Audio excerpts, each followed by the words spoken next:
Каб стварыць гэтую экспазіцыю, Уладзіміру Суворову спатрэбілася больш за 15 гадоў. Менавіта столькі ж ён і збірае калекцыю. Гэта яго дадатковы занятак. Тут сустракаюцца ўжо знаёмыя наведвальнікам вобразы казачных персанажаў: Папялушкі, Алёнушкі, Снягуркі, Чырвонай шапачкі і іншых. Усе яны трапілі ў калекцыю рознымі спосабамі. Сейчас есть аукционы, есть какие-то слеты коллекционеров. Они и раньше были, но сейчас я вот посещаю, вот, допустим, ту же Грузию, я был в Украине, безусловно, в России очень много городов объездил. И всегда я посещаю места встреч коллекционеров. Постоянно нахожусь в интернете. Если мне вот что-то нравится, безусловно, я вступаю в полемику. Ну, есть телефоны, есть адреса.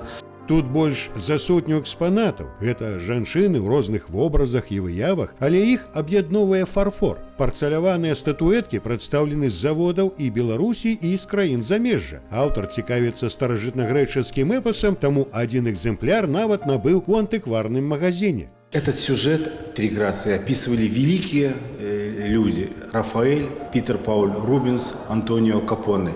В данном случае выставлена версия Антонио Капоне.